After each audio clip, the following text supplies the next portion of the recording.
हिमालय जी बोले, आपने तो पार्वती जी में सारे गुण ही गुण बता दिए, हमारी लाली में कोई अवगुण नहीं है।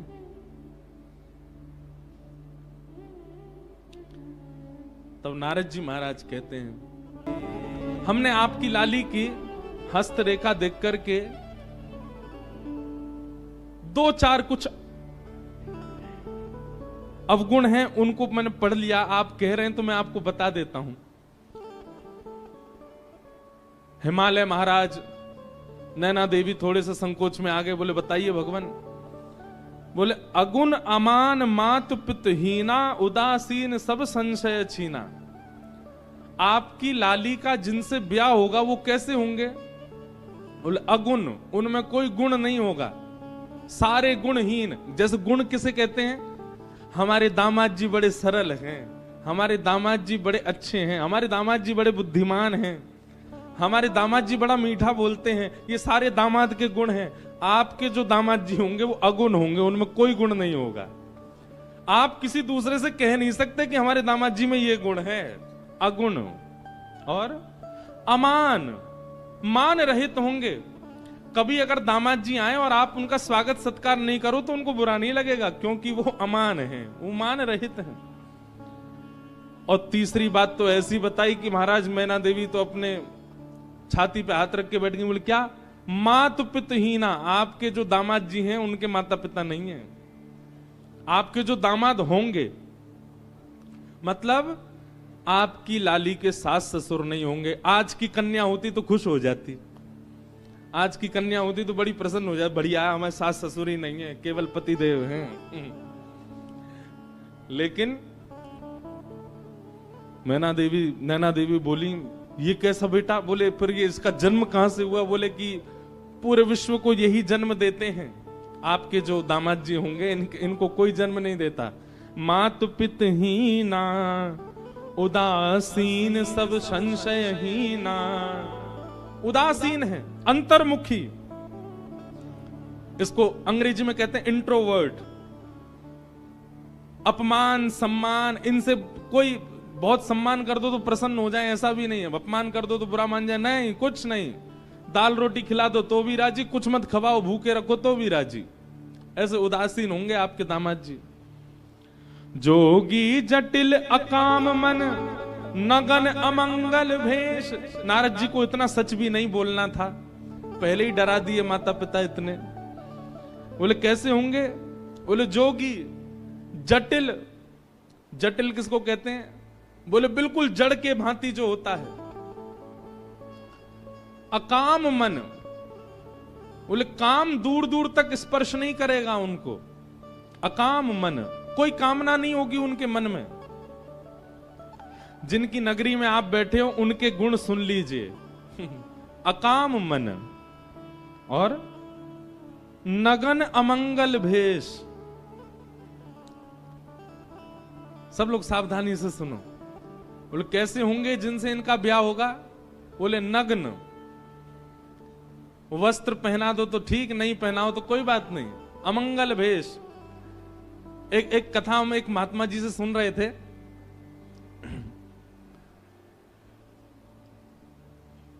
प्रभु श्री राम जब चित्रकूट पहुंचे तो चित्रकूट को देख करके राम जी को बहुत अच्छा लगने लगा। बोले ये बहुत बढ़िया जगह है। लक्ष्मण जी से कहा, लक्ष्मण जी तुम जाओ, जाकर के यहाँ कोई राजा हो या इस नगर के कोई स्वामी हो, उनसे एक बार परमिशन ले लो कि हम यहाँ रह लें, और अगर वो कह दें कि रह लो तो कैसे रहना है, उसका कुछ नियम हो तो बता दें। लक्ष्मण जी महाराज चित्रकूट में विचरण करते करते जैसे ही गए, इतने में ही महादेव आ गए वहां पर। और महादेव एक जोगी के भेष में बैठे थे, और दूर दूर तक तो कोई मानव दिखा नहीं। लक्ष्मण जी ने जैसे ही महादेव को देखा तो महादेव को देख करके उनको लगा, वो पहचान नहीं पाए कि महादेव हैं, उनको लगा कोई मानव दिखा तो। दूर से उन्होंने कहा, सीताराम, इस चित्रकूट नगरी में रहने के क्या नियम है, कृपा करके हमें बता दीजिए। तो वर्णन करते हैं कि महादेव अपनी जीभ निकाल करके और अपने गुप्तांगों को पकड़ करके नृत्य करने लगे, उछल उछल करके। लक्ष्मण जी देख करके भयभीत हो गए, बोले कि भैया जी कैसा व्यक्ति है? हमने तो इनसे पूछा कि यहाँ कोई नगर वासी हो तो बताओ, उसके बारे में कुछ बताओ, ये कैसे जीभ पकड़ करके और अमंगल स्थान का स्पर्श करके नृत्य कर रहे हैं हमारे सामने। लक्ष्मण जी को क्रोध तो आया कि थोड़ा हम कुछ लड़ाई झगड़ा कर लें, मारपीट करें, इस प्रकार से हमारा अपमान कर रहे हैं, पर उन्होंने सोचा कोई नहीं, राम जी से जाके एक बार बता दे। दौड़े दौड़े लक्ष्मण जी आए, बोले पूरे नगर में कोई तो मिला नहीं हमको, एक जोगी मिला। राम जी बोले अच्छा, तो जोगी ने क्या किया? बोले हमने उससे पूछा कि भैया ये नगर में कौन, यहाँ के राजा, यहाँ रहने का क्या नियम? वो तो अपनी जीभ पकड़ करके और ऐसे अपने गुप्त स्थान को पकड़ करके नृत्य करने लगे।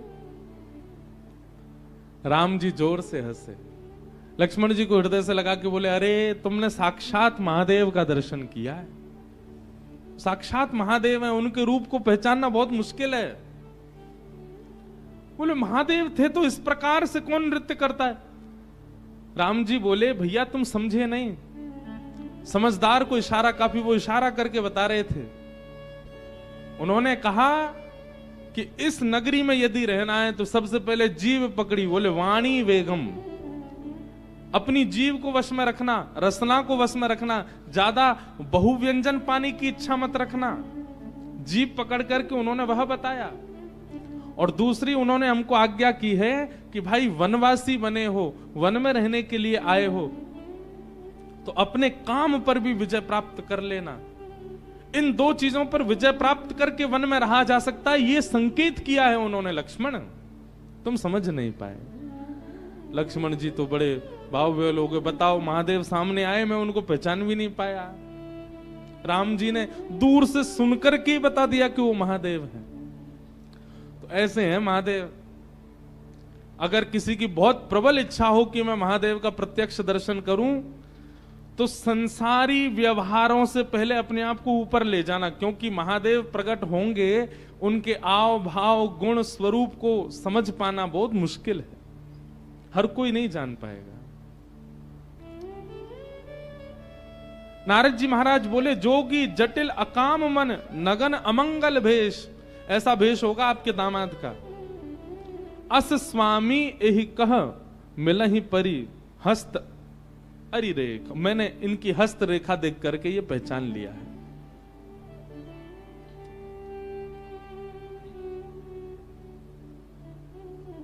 नैना देवी, हिमालय महाराज तो बिल्कुल नेत्रों में आंसू आ गए। ऐसी सुकोमला, ऐसी प्यारी पुत्री, और उस पुत्री के लिए ऐसा वर बता रहे हैं।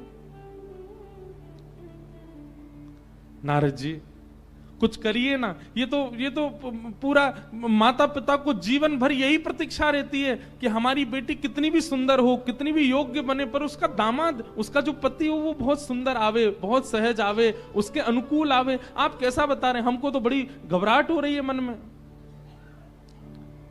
तब नारद जी महाराज बोले इसका एक उपाय हो सकता है। क्या?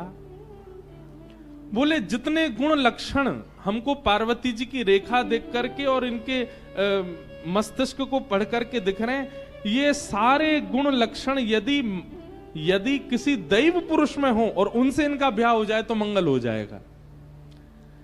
यदि ये सारे अवगुण किसी मानव में होंगे तो वो मानव उचित नहीं है, लेकिन ये सारे गुण लक्षण अगर किसी देव में हो और उनसे इनका ब्याह हो जाए तो मंगलकारी होगा। हिमालय बोले ये सारे अवगुण किसमें हैं? बोले इनको अवगुण नहीं है, ये अवगुण संसार में हो तो अवगुण है, पर यही अवगुण यदि किसी देव में चले जाएं तो सारे सद्गुण बन जाते हैं। और ये सारे अवगुण जो यहां सुने गए हैं सब महादेव में घटित होते। महादेव ऐसे ही हैं। अगर महादेव आपकी पुत्री को स्वीकार कर लेंगे तो इनकी हस्तरेखा और इनकी जन्म कुंडली भी सत्य हो जाएगी और देव भी नहीं, महादेव प्राप्त हो जाएंगे। लेकिन उसके लिए आपकी पुत्री को तप करना पड़ेगा। महादेव की प्राप्ति ऐसे नहीं हो जाएगी। जे जे वर के दोष बखाने ते सब शिव पही में अनुमाने, जो विवाह संकर्षण हो दोष गुण सम कह सबको। हमने जितनी बात बताई है, अगर ये किसी मानव में होंगे वो सारे दोष हैं, पर अगर ये शिव में घटित हों और उनसे इनका ब्याह हो जाए तो सारे अब सद्गुण हो जाएंगे, सद्गुण हो जाएंगे। शंभु सहज समरथ भगवाना, एह विवाह सब विधि कल्याणा। अगर शंभु से आपकी पुत्री का ब्याह हो जाए तो इनका कल्याण हो जाएगा।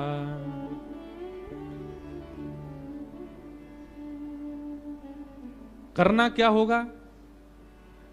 जो तप करें कुमारी तुम्हारी, जो तप करे कुमारी तुम्हारी, जो तप करे कुमारी तुम्हारी, जो तप करे कुमारी तुम्हारी।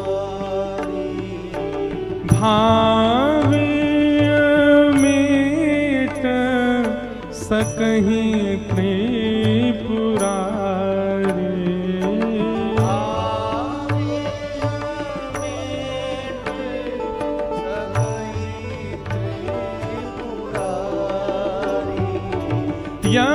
यद्यपि वर अनेक जग माही,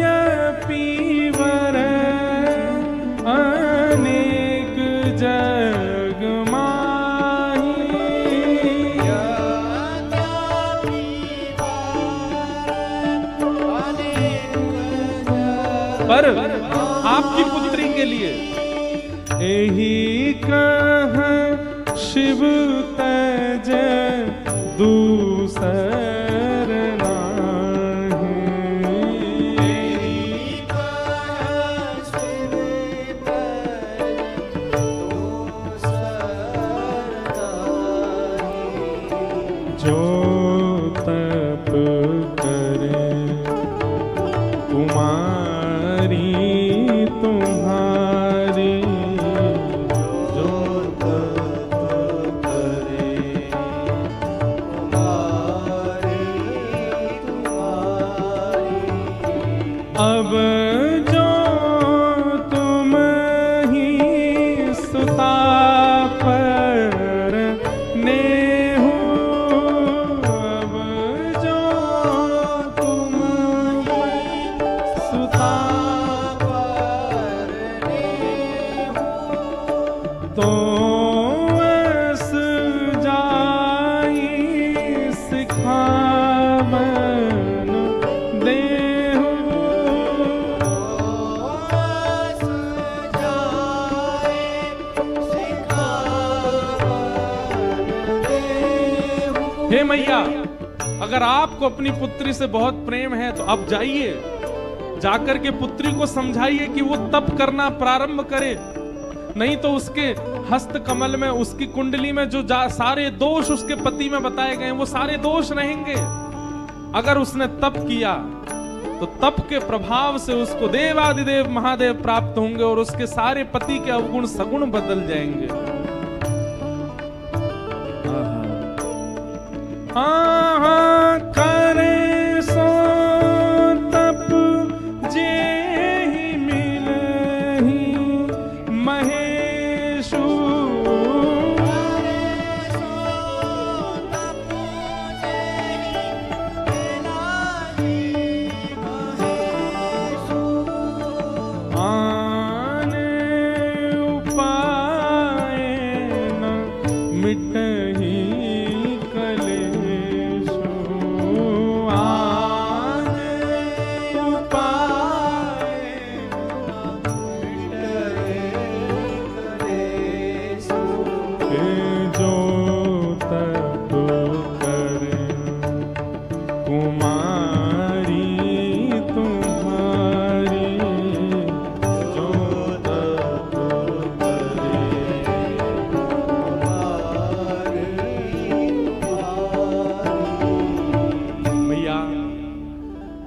की लाली के होने वाले वर में जो जो दोष हैं वो केवल और केवल अब तप से ही दूर हो सकते हैं। तब से महादेव प्रसन्न होंगे और महादेव ब्याहने के लिए आ गए, ये सारे अवगुण सगुण बन जाएंगे। आप जाओ, जाकर के अपनी पुत्री को कहो कि वो तप करना प्रारंभ करे। ये व्रत की जो परंपरा है ये पार्वती जी से ही प्रारंभ हुई है। सुयोग पति की प्राप्ति के लिए जो व्रत किए जाते हैं ये पार्वती जी से ही प्रारंभ हुए। अब एक बात कह दें, बुरा नहीं मानिएगा, लेकिन आपने खूब व्रत किए फिर भी नहीं मिले वैसे जैसे चाहिए थे, तो सबसे पहली बात तो मन में विचार करके व्रत नहीं करना है, ऐसे ही पति चाहिए। ठाकुर जी पे छोड़ो, ठाकुर जी आप कृपा करके जैसे प्रदान कर देंगे हमें स्वीकार है, बस हम व्रत कर रहे हैं कि हमारा भक्ति भजन भाव उसमें कटौती करने वाले पति ना मिले हमको, उसमें श्रेष्ठ मिल जाए। लेकिन खूब व्रत किए उसके बाद भी आपके भजन में, आपके संकीर्तन में, आपकी कथा में विक्षेप डालने वाले यदि मिल रहे हैं तो निश्चित है कि व्रत में कोई चूक रही है आपसे। पार्वती जी ने व्रत किया, नारद जी के वचन मान करके नैना देवी ने जाकर के पार्वती जी को समझाया और पार्वती जी सौभाग्य मान करके, देखो एक बात बहुत ध्यान से सुनिएगा सब लोग, इधर देखो, नाम जप, तीर्थ यात्रा, कथा श्रवण, संत चरण और व्रत नियम अनुष्ठान, ये पांचों क्रिया नियम मान करके नहीं करनी चाहिए। फिर से सुनिए, नाम जप, तीर्थ यात्रा, कथा श्रवण, संत पदरामनी, संतों के चरणों में प्रणाम आदि, और व्रत नियम अनुष्ठान, ये सब केवल नियम मान करके नहीं करने चाहिए, सौभाग्य मान करके करने चाहिए। आप तीर्थ किस लिए जा रहे हो? अभी वो महीना आता, पितृपक्ष का महीना आता, पूरी दुनिया गया जी जाती है, सौभाग्य मान के नहीं जाते हैं। किस लिए जाते हैं? नियम है कि हम वहां जाकर के तर्पण करेंगे तो हमारे जो पितृ हैं वो मुक्त हो जाएंगे। पूर्णिमा के दिनों पर महाराज गिरिराज जी में इतनी भीड़ होती है, लोग परिक्रमा करते हैं गोवर्धन बाबा की, क्यों? नियम है, पूर्णिमा के दिन करो। भाई दूज के दिन जमुना जी में स्नान करते हैं, क्यों? नियम है, बहन भैया हाथ पकड़ के स्नान करेंगे तो यम द्वितीया के दिन स्नान करते हैं तो उससे बहन भैया का प्रेम बढ़ता है। नियम मान करके तीर्थ यात्रा नहीं करनी चाहिए, सौभाग्य मान करके। उतनी प्रसन्नता, उतना उत्साह चित्त में होना चाहिए, अरे हम रामेश्वरम जा रहे हैं, जाकर के महादेव का दर्शन करेंगे, समुद्र में स्नान करेंगे, धनुष कोड़ी का दर्शन करेंगे, सीता कुंड का दर्शन करेंगे, आदि आदि सब भाव दर्शन करेंगे, ये सौभाग्य मान करके जाना चाहिए। दूसरा, नाम जप भी नियम नहीं, बस फेर रहे हैं, गुरुजी कह के गए 12 माला रोज करनी है, 18 माला रोज करनी है, और महाराज घिसे जा रहे हैं, जल्दी पूरी हो फिर आगे काम के लिए जा, नहीं, नियम मान के नहीं, सौभाग्य मान करके करो। तीसरा, कथा श्रवण। अब क्या बताएं, हमको हमारे रिश्तेदार कथा करा रहे हैं, सुनने तो जाना पड़ेगा हमको, नियम मान के नहीं, सौभाग्य, हमारा सौभाग्य है, हम रामेश्वरम में कथा सुनने के लिए जा रहे हैं। संतों के चरणों में प्रणाम। अब भगवा वेशधारी हैं, जटाधारी हैं, उर्दपुंड लगा रखा है, इनको प्रणाम करना ही पड़ेगा, नहीं, सौभाग्य मान करके। हमारा सौभाग्य कि ऐसे महापुरुष को हम प्रणाम कर पाए। और ठीक वैसा ही व्रत नियम अनुष्ठान, इनमें भी नियम प्रधान नहीं, सौभाग्य प्रधान। जैसे लोग एकादशी का या प्रदोष का या सोमवार का व्रत करते हैं तो उसमें यह नहीं होना चाहिए आज रविवार है जितना हो सके खा लो, कल तो सोमवार है भूखा रहना पड़ेगा हमको, आज सोमवार है खूब पेट भर के खा लो, रात में 4 रोटी ज्यादा खा लो, क्यों? कल तो मंगलवार है भूखा रहना है हमको। ऐसे नहीं, जिस दिन आपका व्रत है उस दिन आपको अत्यंत सौभाग्य, अत्यंत प्रसन्नता लगनी चाहिए कि मेरा सौभाग्य कि मैं एकादशी करता हूं, मैं सोमवार के व्रत करता हूं। सौभाग्य मानकर के यदि आप व्रत नियम अनुष्ठान करेंगे वो व्रत फलेगा। और केवल नियम मान करके उसको करेंगे, उसका कोई लाभ नहीं होगा। मेरे सामने रोटी मत खाओ, मेरा व्रत है, आपकी रोटी देख के मेरा मन कर रहा है खाने का, ये काय बात का व्रत फिर आपका? आपके सामने 56 व्यंजन रख दिए जाएं, लेकिन आपको गौरव हो, नहीं मेरा व्रत है, मैं तो आज व्रत में हूं, आज स्पर्श नहीं करना। वो प्रसन्नता दिखनी चाहिए व्रत की, तब व्रत फलता है।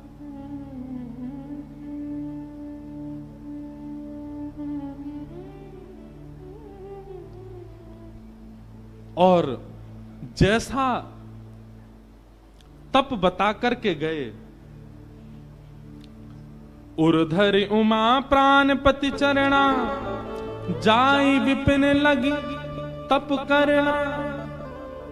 पार्वती जी अपने हृदय में श्री महादेव का चिंतन करके निकल पड़ी हैं तप करने के लिए।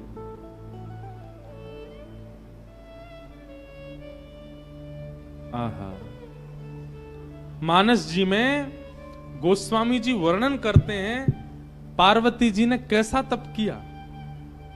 बोले अस तप काहू न कीन भवानी, ऐसा तप आज तक किसी ने किया ही नहीं। भय अनेक धीर मुनि ज्ञानी, बड़े बड़े ज्ञानियों ने भी जब पार्वती जी को देखा, देख करके सब आश्चर्यचकित हो गए। ऐसा तप आज तक किसी ने किया ही नहीं जैसा पार्वती जी कर रही हैं। अच्छा, एक बात,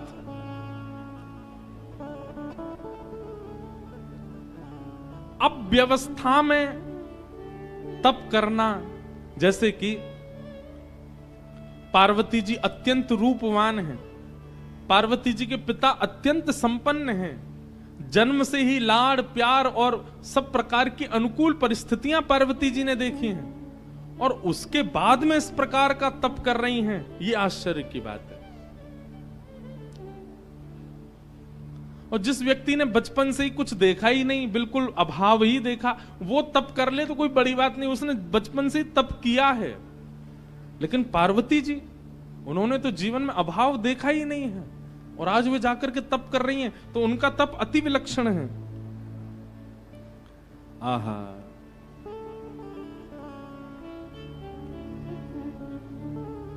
पार्वती जी का ऐसा तप हुआ। उस तप के बाद आकाशवाणी होने लगी, बोले हे पार्वती जी, हे जगदम्बा पराम्बा, हे हिमालय पुत्री, आप जिस कारण से तप कर रही हैं, आपका तप निश्चित पूर्ण होगा, और जिनकी प्राप्ति के लिए आप तप कर रही हैं वो आपको प्राप्त होंगे। आहा, पार्वती जी के विषय में बताया गया। और अब यहां महादेव की स्थिति सती जी के जाने के बाद की बता रहे हैं। जब ते सती जाई तनु त्यागा, तब ते शिव मन भयउ विरागा। एक तो महादेव पहले से ही वैराग्य रूप में रहते हैं, लेकिन सती के प्राण त्यागने के बाद अब महादेव और वीतराग हो गए और वैराग्य में आ गए। जपहि सदा रघुनायक नामा, जहां तहां सुनहि राम गुण ग्रामा। राम जी का स्मरण करते हैं, और जहां भी कथा होती है महादेव बिन बुलाए पहुंच जाते हैं और पूरी कथा श्रवण करते हैं, केवल राम राम राम चिंतन करते हैं। ऐसे बीतराग, ऐसे वैराग्य में महादेव जाते चले गए। ऐसे ही चलते चलते चलते बहुत समय निकल गया। बंधुओं, गोस्वामी जी महाराज आगे जो वर्णन कर रहे हैं, उस भाव को पढ़कर के एक मन में भाव आता है। हम भजन की श्रेष्ठता किसमें मानते हैं? हम भजन की श्रेष्ठता मानते हैं कि हमारे भजन से हम जिसका भजन कर रहे हैं वो प्रकट हो जाए। हम इसी को भजन की श्रेष्ठता मानते हैं। राम जी का इतना स्मरण किया, इतना ध्यान किया महादेव ने। प्रगटे राम कृतज्ञ कृपाला, प्रगटे राम, कृतज्ञ कृपाला। कैसा रूप? रूपशील निधि तेज विशाला, रूपशील निधि तेज विशाला। बहु प्रकार शंकरी सराहा, बहु प्रकार शंकराई सराहा। तुम बिन व्रत को निर्वाहा, तुम बिन व्रत को निर्वाहा। सती के जाने के बाद महादेव ने ऐसा व्रत किया, ऐसा तप किया, ऐसा स्मरण किया राम जी का कि राम जी को प्रकट होना पड़ा। प्रसन्न मुद्रा में श्री राम जी प्रकट हो गए महादेव के सामने। आगे जो हुआ वो अद्भुत है। नियम तो आज तक हमने ऐसा सुना है कि देव प्रकट होकर के कहते हैं कि वरदान मांगो, परंतु राम जी प्रकट होकर के महादेव से कह रहे हैं हमको वरदान दे दो।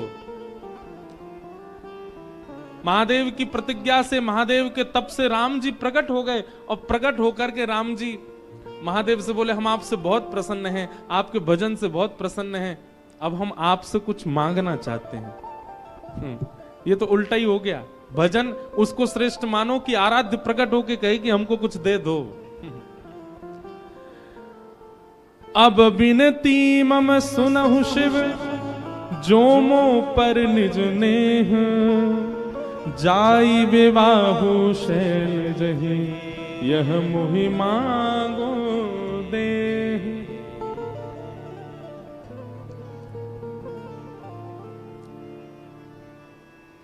कितनी अच्छी बात। हमने ठाकुर जी की इतनी आराधना की, हमने गिरधर लाल की इतनी आराधना की कि श्री गिरधर लाल जी प्रकट है करके हमसे मांग रहे हैं। परब्रह्म देने के लिए संसार को आते हैं, पर जब प्रेम से कोई पुकारता है तो परब्रह्म देने नहीं आते, मांगने आते हैं। कुछ मांगो। राम जी मांग रहे हैं, हे शंकर जी आपने इतनी तपस्या की, मैं बहुत प्रसन्न हूं, अब मुझे कुछ दे दीजिए। शंकर जी हंसने लगे, बोले क्या आपको क्या दूं, आपके पास तो सब कुछ है। बोले बस हम कुछ मांगना चाह रहे हैं, वो हमको दे दीजिए। बोले क्या चाहिए? बोले जाई विवाहु शैलजा, हिमाचल की पुत्री, हिमालय की पुत्री पार्वती जी से आप जाकर के विवाह करो। बस यही वरदान हमको दे दीजिए कि हम इन नेत्रों से आपका विवाह देखना चाहते हैं, आप जाकर के विवाह कीजिए। शंकर जी जैसे ही राम जी के वचन सुने, वचन सुनकर के शंकर जी ने कोई दूसरा विचार मन में आया नहीं। मात पिता गुरु प्रभु की वाणी, विनहि विचार करिए शुभ जानी। गोस्वामी जी कहते हैं माता पिता गुरु की आज्ञा का पालन करना एक बात है, पर माता पिता गुरु की आज्ञा को शुभ जान करके पालन करना ये विशेष बात है। पिताजी कह रहे हैं ऐसा करो, मां कह रही है ऐसा करो, गुरु कह रहे हैं ऐसा करो, अब उनने कहा है करना तो पड़ेगा। वो आपको भार नहीं लगना चाहिए कि माता पिता ने कहा मुझे करना पड़ेगा। यहां पर एक शब्द जोड़ दिया गया, शुभ जानी। मां यदि कह दे ऐसा करो तो उसमें अपना शुभ ही जानिए कि नहीं ऐसा करूंगा तो ही मेरा शुभ होगा। पिता ने ऐसा कहा, वो करने में आपका ये भाव होना चाहिए मेरा शुभ ही होगा, और उस क्रिया को कर दीजिए। कई बालक हमारे पास आते हैं, वो आके कहते हैं हमने पिता की आज्ञा मानी और आज पिता की आज्ञा मानने का ये परिणाम कि हम पीछे रह गए, हम ये नहीं कर पाए, हम वो नहीं कर पाए। शास्त्र कहते हैं कि माता पिता की आज्ञा मानो, हमने तो मानी थी पर हम तो पीछे रह गए, हम तो कुछ कर ही नहीं पाए। इसीलिए गोस्वामी जी ने एक शब्द जोड़ दिया, मात पिता गुरु प्रभु की वाणी, मानिए पर कैसे? बिन ही विचार, उस पर विचार नहीं होना चाहिए। करिए शुभ जाने, उसको शुभ जान करके करो, करिए शुभ जानिए। अरे जिन राम के देश में हम रहते हैं, दशरथ जी की आज्ञा मान करके तुरंत चल दिए, पिता आज्ञा प्रधान है, निकल पड़े और पिता की आज्ञा मान करके राम जी वन गए तो राम जी बन गए। आज राम बन गए, आज सब राम जैसा बनना चाहते हैं। इसलिए कई बार आपको लगेगा कि माता पिता की बातें आपके लिए अनुचित हैं, वो उचित नहीं है। महादेव परम उदासी हो चुके हैं, अब परम बीतराग हो चुके हैं। विवाह का दूर दूर तक भी संकेत महादेव के चित्त में नहीं था सती के जाने के बाद। पर राम जी ने आकर के जब कहा, जाई विवाहु शैलजा यह मोहि मांगे देहु, राम जी हाथ पसार करके महादेव से कह रहे हैं, बोले हम मांगना चाहते हैं कि आप हिमालय की पुत्री से जाकर के विवाह कर लो। सुनते ही महादेव खड़े हो गए, बोले आपकी जो आज्ञा, आप जो कहेंगे करेंगे, उसमें कोई किंतु परंतु वाली बात नहीं, हम करेंगे विवाह।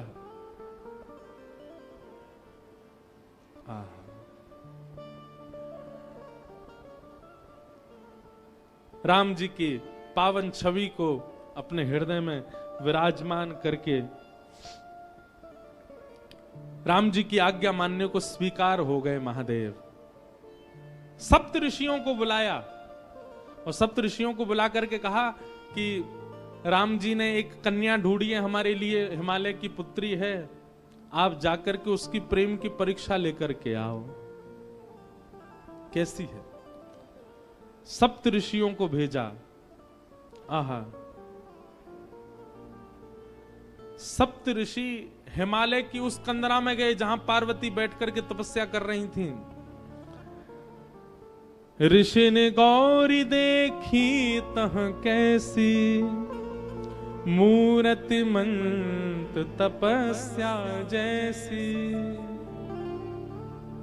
सप्त ऋषि लेने के लिए गए थे परीक्षा, पर दूर कंदरा में बैठी हुई जैसे ही गौरी को देखा, पार्वती जी को देखा, तो सप्तऋषि बोले उनको कन्या नहीं दिखाई दी, उनको शैलजा नहीं दिखाई दी, उनको पार्वती नहीं दिखाई दी, तो बोले साक्षात तपस्या ही मानो बैठी हो, ऐसी लग रही है पार्वती जी। जिन महादेव, अच्छा एक बात बोले, महादेव को आज भी प्राप्त करना तपस्या से कम नहीं है। आज भी इतने सहजता से महादेव मिलते नहीं है। थोड़ी थोड़ी तपस्या तो सबको करनी पड़ती है, चाहे थोड़ी सही करनी तो पड़ती है।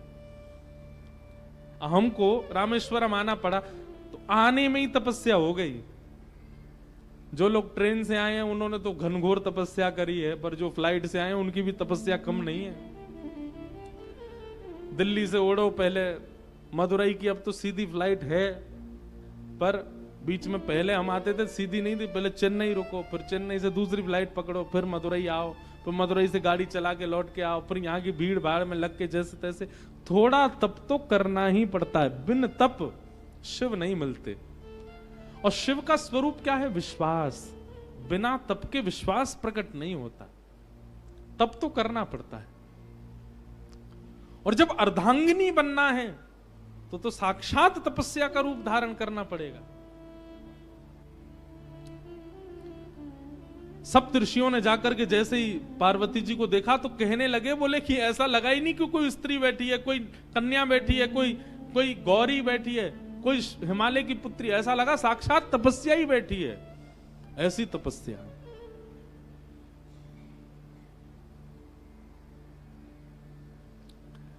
सप्त ऋषियों ने पहले तो देख करके आनंदित हो गए, लेकिन कहा कि महादेव की आज्ञा है, जाकर के इनकी परीक्षा लें। सप्त ऋषियों ने जाकर के परीक्षा ली। बोले बताओ ए कन्या, तुम यहां बैठ करके क्यों तपस्या कर रही हो? तुम्हारी तपस्या का कारण क्या है? पार्वती जी कह रही हैं,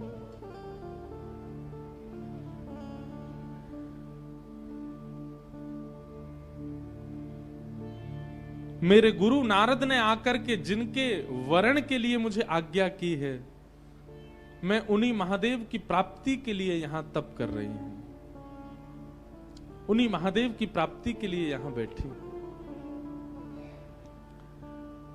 पार्वती जी की बात सुनकर के सप्तऋषि हंसने लगे। बोले किनसे ब्याह करना चाहती हो? बोले महादेव से। बोले वो महादेव जिनका रहने का ठिकाना नहीं, खाने का ठिकाना नहीं, पीने का सोने का ठिकाना नहीं, भभूति रमा करके जो रहते हैं, भूत प्रेतों के बीच जो रहते हैं, अरे जिनके ऊपर छत भी नहीं है, आकाश ही जिनकी छत है, ऐसे महादेव जिनके खुद के पहनने के वस्त्र दूसरे नहीं होते, उनसे तुम ब्याह करना चाहती हो? भूखी रह जाओगी, भोजन तक नहीं मिलेगा तुमको। कैलाश में रहते हैं, इतनी शीतल हवा चलती है वहां, ओढ़ने के लिए कंबल तक नहीं मिलेगा, भोजन करने के लिए अन्न तक नहीं मिलेगा। महादेव की जितनी अप्रशंसा हो सकती थी, ऋषियों ने महादेव की आज्ञा से ही की पार्वती जी के सामने। उनसे ब्याह करने का क्यों मन बनाती है? हमने तुम्हारे लिए उचित वर देखा, तुमने तपस्या तो की, तुम्हारा तप व्यर्थ नहीं जाएगा। हमने तुम्हारे लिए एक उचित वर देखा है, उससे तुम्हारा ब्याह करा देंगे। सप्तऋषि बोले हमने तुम्हारे लिए देखा श्रीपति नारायण, शंख चक्र गदा पद्म नारायण, वैकुंठ निवासी, दूषण रहित सकल गुण राशि, श्रीपति पुर वैकुंठ निवासी। हे पार्वती, तुम्हारे लिए हमने सुयोग वर देखा, जैसा तुम्हारा रूप स्वरूप है, तुम जिनके बगल में खड़ी होकर के बिल्कुल सुसज्जित लगोगी, वो तो श्रीपति नारायण हैं, उनसे तुम्हारा ब्याह करा दे। श्रीपति नाम सुनते ही पार्वती जी हंसने लगी। वाह, हे ऋषियों, आप सबको मैं प्रणाम करती हूं। आपने अभी अभी कहा श्रीपति, श्री यानी कि लक्ष्मी, और उनके जो पति हैं, मतलब जो पहले से ही विवाहित हैं, आप उनसे हमारा विवाह करवाना चाहते हो? आप हमको आकर के मार्ग दिखा रहे हो कि कलेश करवाना चाह रहे हो? मतलब हम विवाह करके वहां वैकुंठ में जाएं और फिर श्री यानी कि लक्ष्मी और हमारे बीच में विवाद ही बना रहे? क्षमा करें, इस तप के बल हमको वो सब नहीं चाहिए। नारद वचन न मैं परिहरऊ, बसऊ भवन उर्जरो नहीं डरहु, गुरु के वचन प्रतीत न जये, सपने हूं सुगम न सुख निधते हूं। पार्वती जी कह रही हैं, मुझे अपने गुरु पर बहुत भरोसा है। मेरे गुरु ने मेरे लिए जो चुना है, वो चाहे अब जैसा हो, मैं उसी के साथ रहूंगा। जो गुरु आज्ञा पर भरोसा नहीं करता, गुरु आज्ञा का पालन नहीं करता, उसको सपने में भी कभी उसका सफल नहीं हो सकता, उसका कभी मनोरथ सिद्ध नहीं हो सकता। मुझे अपने गुरु पर बहुत भरोसा है। भरोसो दृढ़ इन चरणन के। बंधुओं, ये बातें ना आप लोग कथा में तो खूब भाव से सुनते हो, पर पालन नहीं करते, ये बात हम जानते हैं। हम लोग सारे नियमों का पालन कर लेते हैं, लेकिन विश्वास नहीं रखते ठाकुर के प्रति, गुरु के प्रति। जिन उमा पार्वती को आप देख रहे हैं, ये पार्वती जी को जाकर के आप कुछ मांगे चाहे ना मांगे, आज मेरे कहे से जाइएगा, महादेव का केवल दर्शन कीजिएगा, मांगने के लिए पार्वती जी के सामने जाइएगा और झोली फैला करके कहिएगा, माता पिता गुरु और शास्त्रों के प्रति हमारा अखंड विश्वास प्रकट हो। हे पार्वती जी, ये वरदान हमें प्रदान करो, क्योंकि विश्वास की साक्षात प्रदाता आप हैं।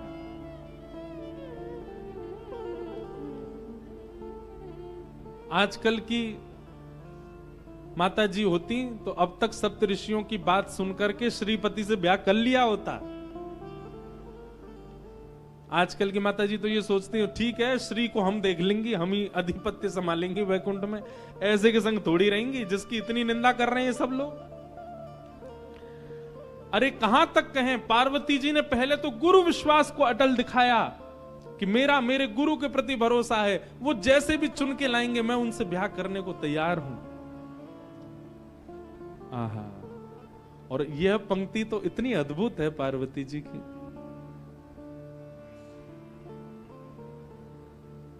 जन्म कोटि लगी रगर हमारी, जन्म कोटि लगी रगर हमारी। वरऊं शंभु नत रहूं कुवारी, वरऊं शंभु नत रहूं कुंवारी। जन्म कोटि लगे रगर हमारी, जन्म कोटि लगे रगर हमारी। पार्वती जी कह रही है कि अब मैंने ये हट कर लिया है और इस जन्म नहीं, कोटि जन्मों तक मेरा यही हट रहेगा। क्या? वरऊं शंभु, या तो मैं शिव से ब्याह करूंगी, नहीं तो रहूं कुंवारी, नहीं तो कुंवारी रहूंगी मैं। और केवल इतना ही नहीं, तजऊं न नारद करा उपदेशु,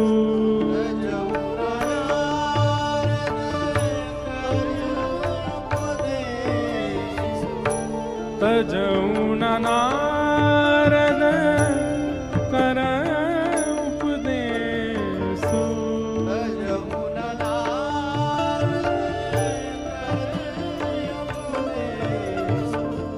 आप कहे सत बार महेशु, आप कहे सत बार महेशु। जन्म कोटि लगे रगर हमारी, जन्म कोटि लगे रगर हमारी। ये पंक्ति गाते हुए मुझे भागवत जी के रास पंचाध्याय का स्मरण होता है। रास पंचाध्याय के